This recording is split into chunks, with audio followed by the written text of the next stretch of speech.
नमस्कार दोस्तों। Law of one यानी एक का कानून, या कह लीजिए एक का ज्ञान, या कह लीजिए एक के तरीके, यह उसके 32वें सत्र का दूसरा भाग है। दोहराया जाता है कि इस किताब द्वारा दी गई सभी सूचनाएं और जानकारियां आप जान भी सकते हैं, मान भी सकते हैं, नज़रअंदाज भी कर सकते हैं और नकार भी सकते हैं, क्योंकि यह आपकी स्वतंत्र इच्छा या फ्री विल है, जो कि एक अनंत रचयिता द्वारा आपको दी गई है। एक बात और कही जाती है कि लॉ ऑफ वन पूरी तरह से सभी के लिए फ्री है। यदि कोई इकाई या व्यक्ति इसको निजी स्वार्थ के लिए इस्तेमाल करे तो वह उसकी व्यक्तिगत जिम्मेदारी होगी। और साथ ही साथ यह भी कहा जाता है कि यदि कोई व्यक्ति इसको अपनी भाषा में परिवर्तित करके दूसरों से साझा करना चाहे या फिर इन वीडियोस को अपने चैनल पर चलाना चाहे तो वह भी ऐसा कर सकता है, क्योंकि वह भी उसकी फ्री विल है। तो पहला सवाल डॉन करते हैं, क्या इस तरह के ऊर्जा का ट्रांसफर चौथी, पांचवी, छठी और सातवीं घनत्वता में भी होता है? मेरा मतलब है सारे रे में। तो दोस्तों यहाँ पे डॉन का सवाल ये है कि क्या जो लोग चौथी घनत्वता में जाएंगे, पांचवी में जाएंगे, छठी में जाएंगे, सातवीं में जाएंगे, क्या उनके अंदर भी ये ऊर्जा के जो चक्र होते हैं? और अगर होते हैं तो क्या ये इस तरीके का ऊर्जा का ट्रांसफर, मतलब नीचे से ऊपर, ये चलता है क्या इस तरीके से? तो रा कहते हैं, जैसा कि आप इन रे को समझते हैं, अगली घनत्वता में और आगे की घनत्वता में इनका मतलब इतना अलग है कि हमें आपके सवाल का जवाब नकारात्मक देना चाहिए। ऊर्जा का ट्रांसफर केवल चौथी, पांचवी और छठी घनत्वता में होता है, वहां पर भी ध्रुवीकरण होता है। हालांकि इस घनत्वता की काबिलियत, एबिलिटी होती है कि वह व्यक्तियों के बीच सौहार्द, हार्मनी देख सकता है। इस वजह से यह इकाइयां ऐसी साथी को चुनती हैं जो कि सौहार्दपूर्ण, हार्मोनियस होते हैं। इस प्रकार इन ऊर्जाओं का ट्रांसफर लगातार होता है, जिससे ऐसे शरीर का जन्म होता है जिसका इस्तेमाल हर घनत्वता कर सकती है। तो दोस्तों यहाँ पर वो ये कह रहे हैं कि देखो, चौथी, पांचवी और छठी, इनमें भी ऐसा नहीं है, ध्रुवीकरण तो होता है, अच्छा गलत, सही गलत उसके अंदर भी होता है, चल रहा होता है ये सारी चीजें। लेकिन क्योंकि उसमें भी तो दो विभाजन हो गए ना, आप ये देखो ना, क्या कहते हैं, एक साइड में नेगेटिव वाले में निकल गए, एक साइड में पॉजिटिव वाले में निकल गए। और रा ने कहा ये तो हमारा ब्रह्मांड के टाइम से चला, जब से ब्रह्मांड बना है तब से ही हमारा युद्ध चले जा रहा है। तो उसकी वजह से कोई यहाँ स्विंग हो जाता है, कोई वहाँ स्विंग हो जाता है, ठीक है। और इसमें एक चीज़ ये भी है, उन्होंने कहा है, क्योंकि ये जो घनत्वताएं हैं आगे की, इसमें ऐसा होता है क्योंकि टेलीपैथी के द्वारा सारे के सारे आपस में कनेक्टेड होते हैं ना, तो एक दूसरे के अंदर का प्रेम और हार्मनी देख सकते हैं। अब किसी ने यहीं से ही प्रैक्टिस प्रेम की करनी शुरू कर दी ना, इस हार्मनी की प्रैक्टिस शुरू कर दी, तो वो जब नेक्स्ट डेंसिटी के अंदर जाएगा ना, तो उसी को प्रैक्टिस करना प्रेफर करेगा, ना कि उल्टी साइड को। उल्टी साइड से तो किलस के वो पहले इस साइड में आ रहा है ना, या कह लो ये वाली साइड उसको पसंद नहीं आ रही है तो निकल के दूसरी साइड में जा रहा है, ठीक है। ये चुनाव का ग्रह है। तो राय इसमें ये कह रहे हैं कि वहां पर जानबूझ के लोग जो अपने पार्टनर चुनते हैं ना, वो इस तरीके के चुनते हैं कि वहां पर हार्मनी होगी। इवन वहां पर नेगेटिव वाली साइड में भी जो होंगे ना, वो उनके बीच में भी आपस में हार्मनी होगी कि हाँ भाई, तू भी उतना ही क्रूर है जितना मैं हूं, ठीक है, हम दोनों की क्रूरता क्रूरता क्रूरता जिंदाबाद, दोनों भाई, ठीक है। और इधर भी यही होता है कि भाई दो पार्टनर अगर इस तरफ हैं, मतलब पॉजिटिव वाली साइड में, तो उनका भी इसी तरीके से रहेगा, उन दोनों के बीच में भी इसी तरीके का प्रेम का सौहार्द रहेगा और निरंतर बढ़ेगा। केवल रहेगा नहीं, निरंतर भी बढ़ेगा। फिर आगे रहा कहते हैं, जितना आप समझ सकते हैं ये प्रक्रिया पांचवी और छठी घनत्वता में काफी अलग होती है, हालांकि वहां भी ध्रुवीकरण होता है।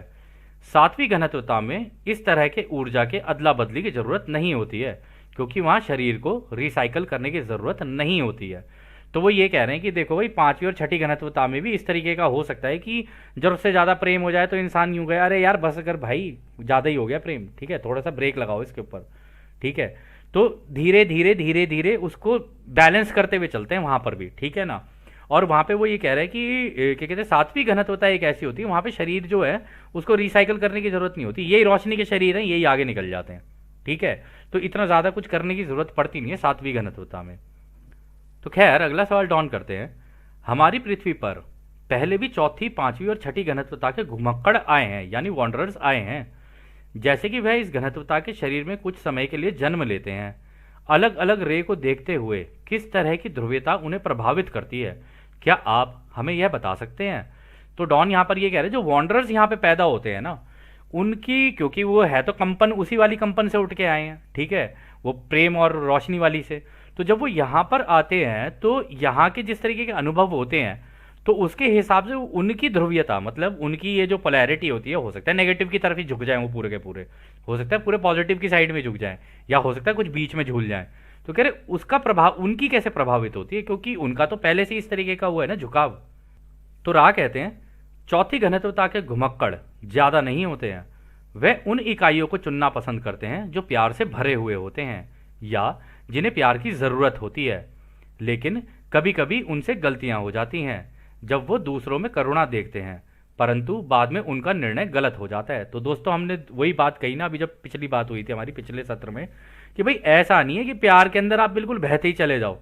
अब सामने वाला नीचे वाले 3 चक्कर के अंदर है, आप तो ये सोच रहे हो है ये बेचारा इतने दुख से गुजर रहा है, दर्द से। कभी कभी लोग ना ऐसे करने लग जाते हैं रिलेशनशिप्स के अंदर कि वो इमोशनल ब्लैकमेल करने लग जाते हैं एक दूसरे को। वो इमोशनल होके ये दिखा रहे होते हैं काश ये मुझ पे दया दिखाए।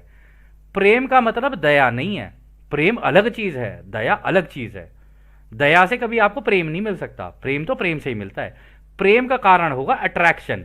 दया कभी भी किसी रिलेशनशिप में अगर कोई ये सोचता है ना कि काश मेरा पार्टनर मुझ पर थोड़ी सी दया करे, या दूसरा पार्टनर मेल हो या फीमेल, काश मेरे ऊपर मतलब मेरे ऊपर किसी तरीके से अपनी करुणा दिखाए, तब जाके मैं इसका इसका वो वाला प्रेम देखना चाहती हूँ, देखना चाहता हूँ। और तो दोस्तों सच बताएं, उसमें प्रेम कभी मिल भी नहीं सकता आपको। दया मिल सकती है, प्रेम नहीं मिल सकता। उस दया को अगर आपने प्रेम समझ लिया तो आपका निर्णय गलत है, इसका मतलब गलत हो सकता है, क्योंकि फिर आपको झटका पड़ जाएगा उसमें। क्योंकि एक लेवल के बाद जाके ना इस तरीके के रिलेशनशिप में कोई दोनों में से कोई भी एक पार्टनर इरिटेट हो जाएगा दूसरे पार्टनर से।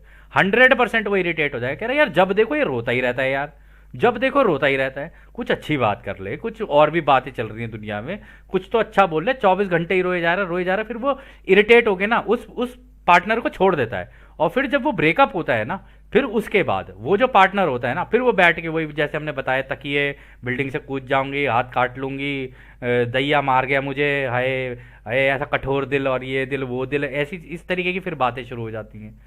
और उसमें वो व्यक्ति उसको अपने अंदर झांकना चाहिए कि यार मैंने बेवकूफ़ी क्या की है इस रिलेशनशिप के अंदर। इस रिलेशनशिप के अंदर बेवकूफ़ी ये की कि मैं सामने वाले से अपने लिए करुणा मांग रहा था या मांग रही थी। प्रेम करुणा नहीं है। हम दोबारा बोलेंगे दोस्तों इस बात को, प्रेम का मतलब करुणा नहीं होती है। अगर इस तरीके का होगा ना, तो इमोशनल सपोर्ट अगर आपसे ढूंढ रहा है तो फिर आप उससे प्यार नहीं कर सकते। एक लिमिट के बाद वो प्यार आपका ढुस हो जाएगा, कोई फायदा नहीं है ऐसे प्यार का, ठीक है ना। तो इसको थोड़ा सा संतुलन बना के चलना पड़ता है। तो खैर आगे रहा कहते हैं, 5वीं घनत्वता के घुमक्कड़ दूसरों से ज्यादा प्रभावित नहीं होते हैं। उनका दूसरों को देखने का तरीका अलग होता है और आवश्यकता पड़ने पर ही वो लोगों की मदद करते हैं। यह इकाइयां किसी भी तरह के रिवाजों को नहीं मानती हैं, जैसे कि विवाह, बच्चे पैदा करना, बच्चों को पालना इत्यादि, क्योंकि वह रोशनी के घनत्वता से आते हैं और उन्हें तीसरी घनत्वता के कंपनता वाले ग्रह की कमियों की जानकारी होती है। तो दोस्तों वास्तविकता में सच बताएं आपको, 5th डेंसिटी के ऐसे ही होते हैं। जब उनकी शादी, देखो ठीक है मजबूरी में शादी कर ली, माँ बाप ने कह दिया कर ली, ये सारी चीजें कर ली। अगर वो वॉन्डरर है यहाँ पे आके, उनकी सोच ही कुछ ऐसी होती है, भैया नहीं करनी शादी, कौन इतने टंटे पालेगा जिंदगी में, पहले शादी करो, फिर बच्चे पैदा करो, फिर उन बच्चों को पालो, फिर उनके लिए क्या कहते हैं उनको स्कूल भेजो, ये करो वो करो। इनिशियल लेवल पे वो व्यक्ति तो सोच सकता है जो इस घनत्वता का हो कि हाँ उसे अच्छा लगता है जी, बच्चे पाल लिए, ठीक है, घर के अंदर लल्ला हो तो खेलता रहे, खिलौना सा आ गया जी हमारे घर के अंदर, अब खिलौना चाहिए था बड़े बूढ़ों को, कर लिया तुमने, परेशान तुम, ठीक है। तो इस केस में ऐसा हो जाता है। लेकिन 5th डेंसिटी के जो वॉन्डरर होंगे ना, वो इस चीज के अंदर बिल्कुल नहीं फंसेंगे। वो कहेंगे भाई देखो ऐसा है, संतुलन की बात है, मैं नहीं कर रहा शादी वादी, या शादी कर लिया तो मैं नहीं कर रहा बच्चे पैदा, नहीं है मेरा मन। तो इस वजह से, क्योंकि उनको जानकारी होती है ना, इंटेलिजेंट होते हैं, उन्हें पता है कि अगर मैंने इस घनत्वता में अपना बच्चा लाया, एक तो मैं गुलाम, उसके बाद फिर इसको लाऊंगा, फिर एक और गुलाम। तो इस वजह से वो करते ही नहीं है, क्योंकि समझ के आते हैं, इतनी जानकारी उनको होती है इस घनत्वता में आते ही वो समझ जाते हैं इस घनत्वता का खेल क्या है। और जैसे उनको ये खेल समझ में आता है ना, वो एकदम से खट से पीछे हटते हैं और कहते हैं नहीं करना है काम। और इस वजह से ये भी हो सकता है कि उनके पर्सनल रिलेशनशिप में उनको प्रॉब्लम हो जाए, क्योंकि शुरुआती दौर पर तो उनको शायद पता ना चले, लेकिन बाद में जाके ये चीज एक्टिवेट हो जाए उनकी। वॉन्डरर्स के साथ कई केसेस में ऐसा होता भी है। फिर आगे वो बोलते हैं, 6ठी घनत्वता के घुमक्कड़ एकता या फ्यूजन के होते हैं। वे काफ़ी हद तक शारीरिक रूप से उभयलिंगी प्रजनन क्रिया से खुद को रोकते हैं। इसके बजाय वे ऐसे लोगों को खोजते हैं जिनके साथ यौन ऊर्जा का ट्रांसफर पूरी तरह से मिश्रित प्रकृति का हो, जहां तक तीसरी घनत्वता के मैनिफेस्टेशन से संभव है। तो जो सिक्स्थ डेंसिटी के होंगे ना, वो इनसे भी एक कदम आगे होते हैं। वो कहते हैं देखो भाई, रिलेशनशिप ठीक है, अच्छी बात है, हम रह सकते हैं तुम्हारे साथ। कोशिश वो ये करते हैं कि भाई किसी के साथ रिलेशनशिप में नहीं जाना है, ठीक है, ओपन रिलेशनशिप में रहना पसंद करेंगे वो कहेंगे देखो जब तक चल रहा है ना तब तक ठीक है, उसके बाद अगर आपको अपनी दिशा में जाना है आप अपनी दिशा में चले जाओ, मेरे को अपनी दिशा में जाना है मैं अपनी दिशा में जाऊंगा। क्योंकि वो सिक्स्थ डेंसिटी के, उनको यूनिटी समझ में आती है, उनको ये समझ में नहीं आता, उन्हें बंधन समझ नहीं आते किसी भी तरीके के। तो इस वजह से वो कह रहे हैं कि वो कर तो लेंगे, हो सकता है किसी के साथ मतलब प्रेम क्रिया में, यौन क्रिया में सम्मिलित भी हो जाएं, लेकिन उसमें भी वो ये कहें कि देख भाई ऐसा है, मुझसे कोई एक्सपेक्टेशन मत रखना कि मैं तुम्हारी प्रॉपर्टी हूँ या कुछ हूँ, या इस तरीके की फीमेल्स भी होती है, भाई मेरे से एक्सपेक्टेशन मत रखना, ठीक है। मतलब आप, हम दोनों एक रिलेशनशिप में, ठीक है, तू अपना काम कर भाई, मैं अपना काम करता हूँ, ठीक है, बढ़िया है, जब तक अपन दोनों का चल रहा है बिल्कुल सही है। और जहाँ उन्हें लगता है कि हाँ यार अब रिलेशनशिप में खटपट हो रही है ये वो, तो दोनों ही एक म्यूचुअल अंडरस्टैंडिंग के थ्रू अलग अलग अपने रास्तों पे निकल जाते हैं, ऐसा भी हो सकता है। लेकिन ये जो यहाँ पर आगे सिक्स्थ हो या फिफ्थ हो या फोर्थ हो, ये जब भी यहाँ पर इस प्लेनेट के ऊपर आते हैं ना, झटके पड़ ही जाते हैं इनको, और वो झटके इनके लिए ज़रूरी होते हैं। अगर आप लोगों को लगे ब्रेकअप और ये सारी चीज़ें प्रॉब्लमैटिक चीज़ें, ये प्रॉब्लमैटिक चीज़ें नहीं है, माध्यम है जो आप लगा के आते हो अपनी ज़िंदगी में। अगर ये झटके ना पड़ें तो सच बताएं आपकी आंख भी ना खुले, क्योंकि आप सवाल ही नहीं करोगे। आपका सवाल तो ये हो जाएगा ना उसके बाद, हे यार, या तो आपके दिमाग से यही निकलेगा कि बड़ा कठोर दिल निकला, मेरा दिल तोड़ गया, जाके कहीं मिट्टी में गिर जाए, भगवान इसके साथ ये हो जाए, भगवान इसके साथ वो हो जाए, ठीक है। या तो आप ये करोगे, या दूसरी साइड में आप अकेले बैठ के ये सोचोगे यार हुआ क्या ये रिलेशनशिप में, मतलब गलती कहाँ हो गई। तो जब वो अपने अंदर घुसना शुरू कर देगा ना, तब अपने आप को जानने की कोशिश करेगा, और इस तरीके से वो अपने आप को और बेहतर समझ पाएगा। और इस तरीके के लोग ना, यहाँ पर जब झटके पड़ जाते हैं ना, सबसे पहली चीज़ जो सीखते हैं ना इन झटकों से, वो सीखते हैं फॉरगिवनेस, कि कोई बात नहीं, झटके पड़ गए, अब मेरी भी तो गलती थी इसके अंदर, यहाँ मैंने गलतियाँ की हैं, अगर मैंने यहाँ गलतियाँ की तो चलो कोई बात नहीं, मैं खुद को भी माफ़ करता हूँ कि मैंने इन गलतियों से सीखा या सीखी। और इसके बाद जो दूसरा सामने वाला व्यक्ति है उसको भी माफ़ किया कि चल कोई बात नहीं भाई, तू जा, जहाँ पर भी रहे इतना खुश रहे, तेरे को भगवान पूरी खुशियाँ दे। उसको भी दिल से पूरा का पूरा ये प्रेम देके फिर वो आगे निकल जाते हैं। और जैसा कि रा ने कहा था, फॉरगिवनेस ही वो चीज़ है, अगर आपने व्यक्ति को माफ़ कर दिया दिल से तो आप आगे निकल जाओगे, वरना आप अपने पास्ट में फंसे रहोगे। और ये कई लोगों के साथ प्रॉब्लम होती है रिलेशनशिप्स के अंदर कि वो पास्ट में फंस जाते हैं। मतलब हो सकता है कि उनका ब्रेकअप वगैरह हो जाए, वो नई शादी भी कर ले, किसी और रिलेशनशिप में भी चले जाएं, लेकिन दिल से अभी भी उसी से प्यार करते हैं। और दिल से, जबकि झटका खा चुके हैं वहां से, लेकिन दिल से वहां प्यार करते हैं। वो इसलिए क्योंकि आपने दिल से उसे माफ़ नहीं किया है। अगर आप उसे दिल से माफ़ कर दोगे और खुद को भी माफ़ करोगे, दोनों चीज़ें, तब ये चीज़ आपके लिए बहुत कारगर साबित होगी, और आप इसी ज़िंदगी में उस माफ़ी की वजह से और तेज़ी से आगे निकल सकते हो और बेटर अपने रिलेशनशिप्स बना सकते हो। खैर, अगला सवाल डॉन करते हैं, क्या आप पूरी तरह से मिश्रित प्रकृति यानी कंप्लीट फ्यूजन नेचर को थोड़ा और समझा सकते हैं। तो दोस्तों यहाँ पर वो छठी घनत्वता की ये जो कंप्लीट फ्यूजन नेचर जो है ना, मतलब यूनिटी की जो नेचर है वहाँ के लोगों की, जैसे रा वगैरह है इन लोगों की, कह रहे क्या उसके बारे में थोड़ा सा हमें बता सकते हैं। तो रा कहते हैं यह पूरी रचना एक रचयिता की है। इस प्रकार यौन रूप से किसी भी इकाई का विभाजन एक कृत्रिम विभाजन है, यानी आर्टिफिशियल विभाजन है किसी भी तरीके का। इसलिए सभी को यौन रूप से समान देखा जाता है। मन, शरीर और आत्मा, यह सभी एक इकाई के ध्रुवीयता के भाग होते हैं।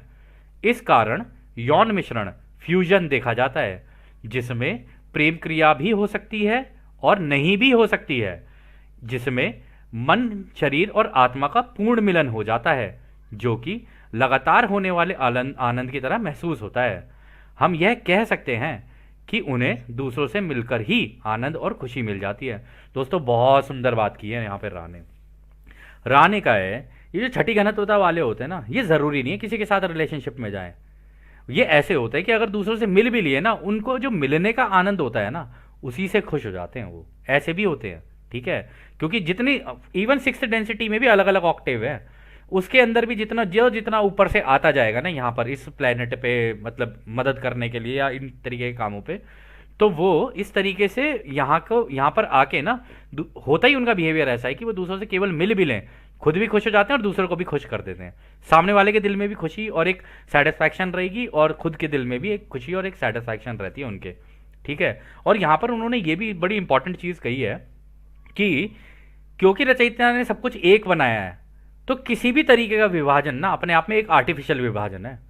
और विभाजन का कारण रा ने बहुत पहले बता दिया था, आइडेंटिटी। बस ये मेल है और ये फीमेल है। मान लो अगर मेल फीमेल ना हो, ठीक है, चलो ठीक है, जो है जैसा है, बस ऐसे सोचा जाए, एक बार को सोच के देखते हैं।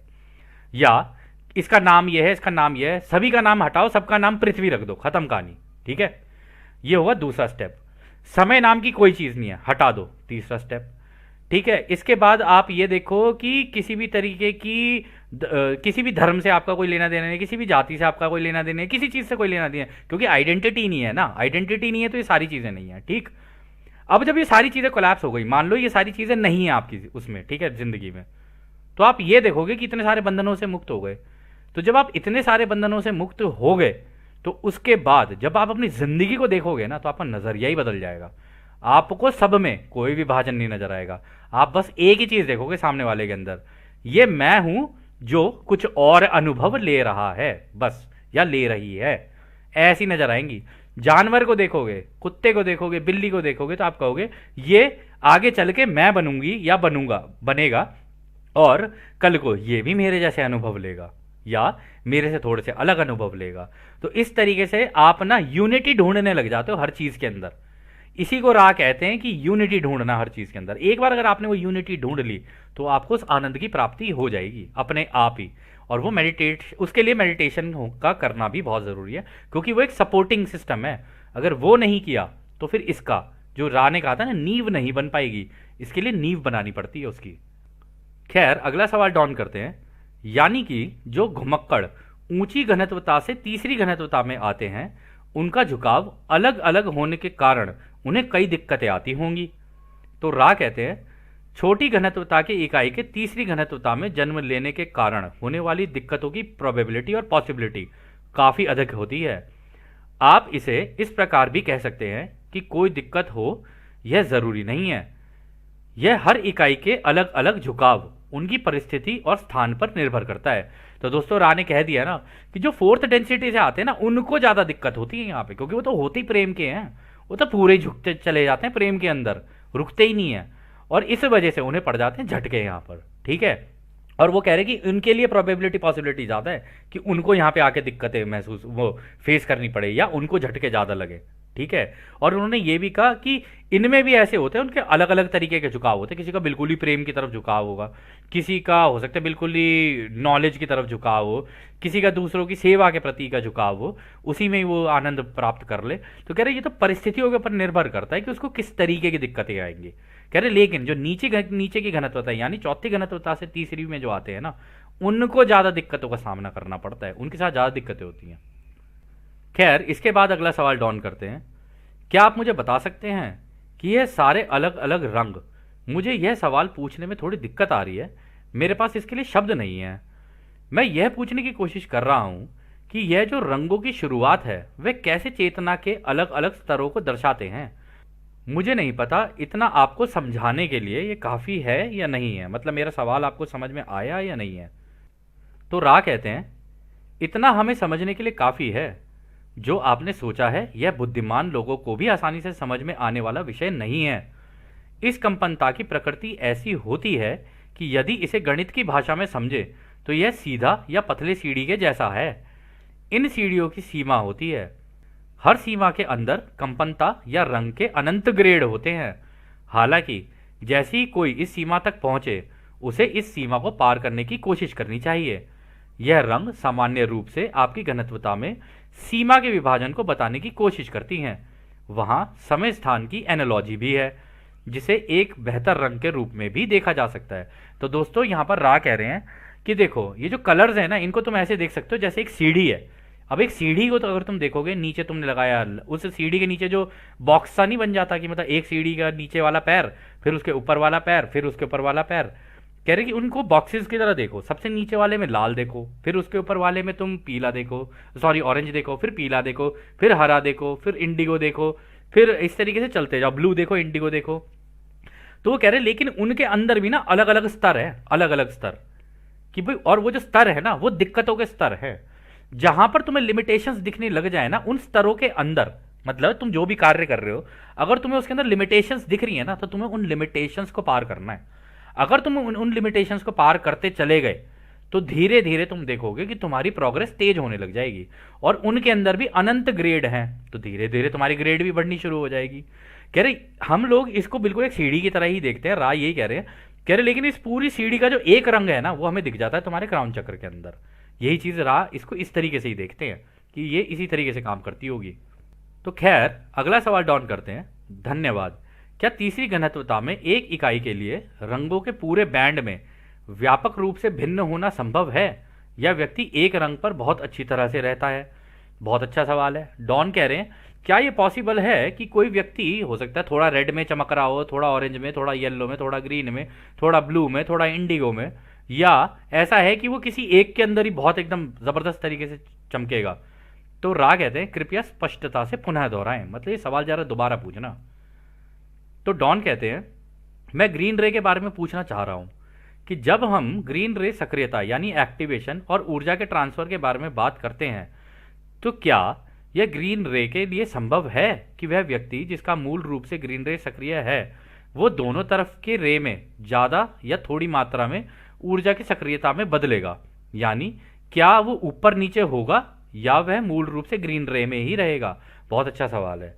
तो यहां पर वो ये कह रहे हैं डॉन कि क्या जिसका दिल का चक्र खुल गया वो हमेशा दिल के चक्र में ही रहेगा या वो कभी नीचे वाले चक्रों में भी आ जाएगा, मतलब उसके बिहेवियर नीचे वाले चक्रों में भी आ जाएगा या ऊपर वाले चक्रों में भी चला जाएगा? क्या ऐसा हो सकता है उसके साथ?